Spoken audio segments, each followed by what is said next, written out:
Welcome to the foundational concepts of One Health. I'm Vijay Yaldandi. I'm an infectious disease clinician specializing in transplant infectious diseases and also public health.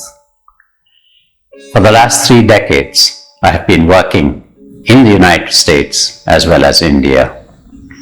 In these sessions, I would like to introduce to you some concepts that I think have broad applications in health.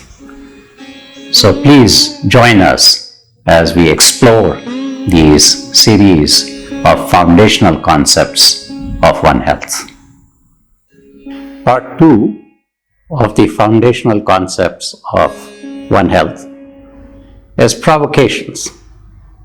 So what provoked this entire idea of salutogenesis and One Health?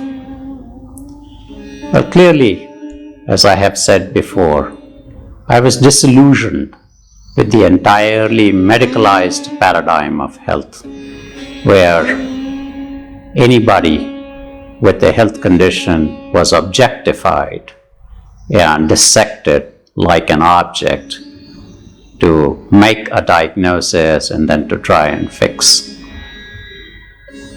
Salutogenesis, which is the formation of health, is a different paradigm. Here we consider health or healthies, which is the condition in which you are in good health, and dis-ease, where you are uncomfortable and not at ease, to be an entire continuum. And we are striving for the formation of health. Now, does that mean that I think everything that we have done in the last few decades in the name of medical progress is terrible? Not necessarily. There are a lot of wonderful things. Vaccines are a great example. Medical technology has saved millions of lives. But on the other hand, like everything in life, there is the good, the bad, and the ugly. Therefore, one needs to think about, well, what's good about what we already have, but can we make it better? And there, I think the paradigm of salutogenesis has something to offer us. Now let's look at One Health. What is One Health? Why One Health? Now in One Health, we say that we must integrate animal welfare and the environment into human health, because it is a continuum. That is how it has always been in nature. And anytime we try to fight nature, it is a battle that we sometimes win, or we think we win, and it turns out to be not such a great win after all, and sometimes we just lose. Would it not be better to think about being in harmony with nature? So again, like everything else in life, it's not a very simple thing. There is the good, the bad, and the ugly. So, what do we do? Where is utopia? Now, utopia as a concept was not very easy for me to have a discourse about with everybody. So I settled on something very simple: heaven. Everybody understands heaven. Most people aspire to go to heaven. There's one minor problem. Before you can get to heaven, you have to die. Now that gets some people thinking, particularly those who do not believe in the afterlife. I say this is all not relevant. Heaven is not relevant. What is relevant is the here and now. And if you are an unabashed hedonist, then of course you try and enjoy things as much as possible. And if you are well endowed with money and other privileges, well, nothing could be better. So why try to make something better? It already is wonderful. Again, I say to you that there is the good, the bad, and the ugly. Whether the glass is half full or half empty is entirely a matter of how we look at it. To everything in life, we bring our own cognitive biases to bear. But allow me to persuade you to think that no matter where you are and how you see things, perhaps it could be better. Do we have to wait for the afterlife to get to heaven? Well, allow me to bring up a slightly different way of looking at things.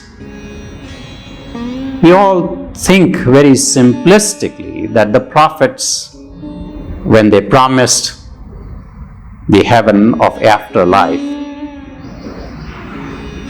they were asking you to be good in this life, do good things, so as a reward, after you die, you go to heaven.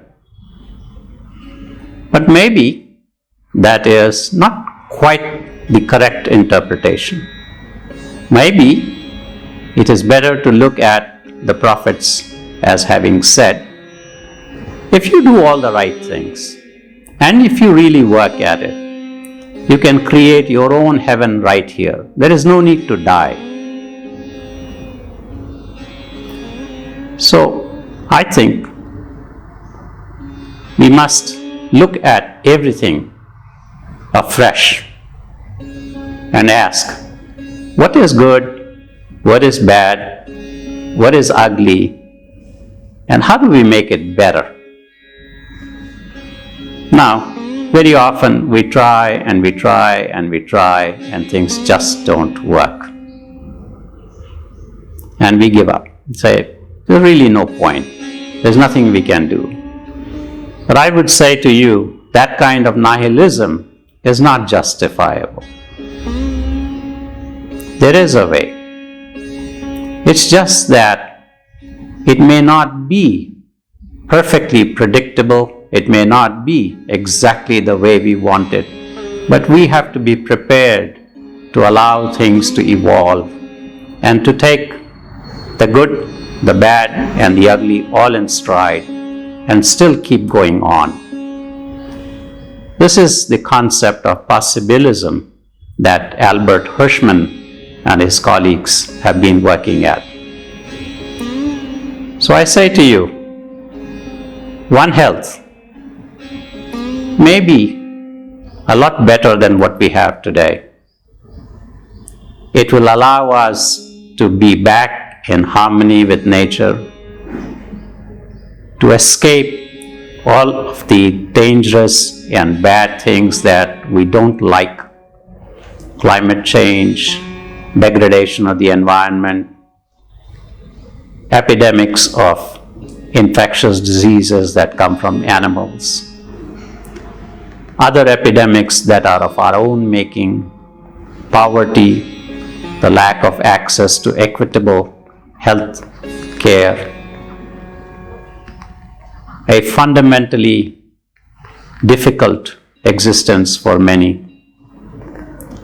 For the few privileged, it may be wonderful. But then one has to ask, how long is that going to last? If the whole world is going up in flames, can you forever protect yourself? Would it not be better for all of us to keep striving for something better?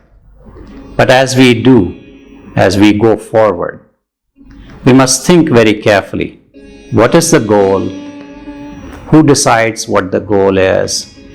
Is it going to be prescriptive? Is it going to be that I, the expert, prescribe how it should be? Or is it going to be a shared vision of as many people as possible, as inclusive as possible, all of us working together in partnership in a shared vision? And I'd like to say something about the experts and professions.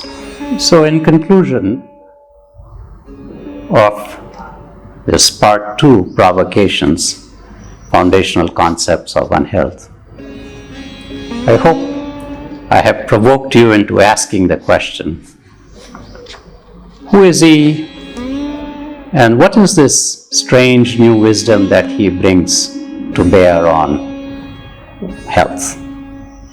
Allow me to assure you, I am not an expert. None of my ideas are original.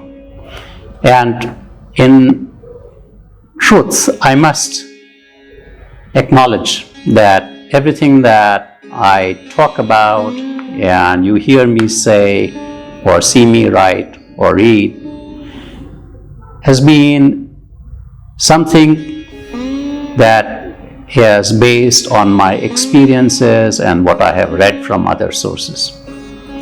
The ideas are not original. They have been around for quite some time. So am I an expert in deciding what is better, what is a true vision? Certainly not. What I think we all can do is craft a vision together, a vision of something better. That's what One Health is all about. And if we do it all collaboratively, then we will go along this path easier and hopefully we will come to something better. What is that going to be? How do we define what is better? Well, I don't have all the answers. And I'm not sure that anybody else as an individual has all the answers. But perhaps if we all work together collaboratively, we will arrive at better answers and we will arrive at a better way of doing things. So who are the experts? Who are the professionals? And maybe some of you are going to become healthcare professionals. And if you are going to acquire specific domains of knowledge that qualifies you as an expert, and you are becoming an expert, I would like to read to you something that Adam Smith wrote many years ago, and I hope it will be provocative. Adam Smith writes, and I quote, "People of the same trade seldom meet together, even for merriment and diversion. But the conversation ends in a conspiracy against the public or in some contrivance to raise prices. In short, what we all tend to do is band together in our own little groups, whether we call it a profession or a guild or a society. And wittingly or unwittingly, what ends up happening is that this collective group conspires to sequester all of the privileges that are available to the exclusion of everybody else." Now, not too long ago, just over 100 years ago, in 1906,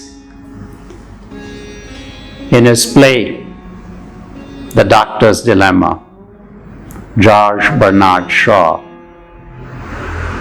tells us the tale of a doctor torn between his duty and his preference to somebody else for the benefits of his knowledge and his skills.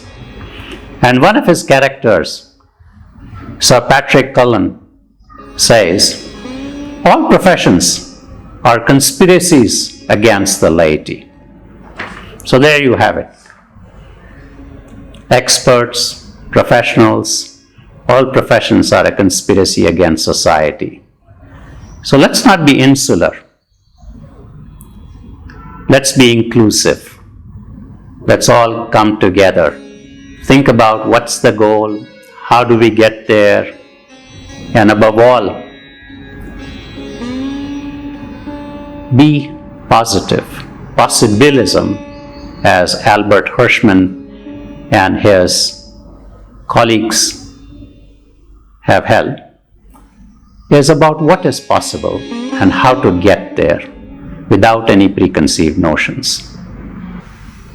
So let us not be prisoners of our own cognitive biases. Let's have an open mind. Let's think about building a better tomorrow. Thank you.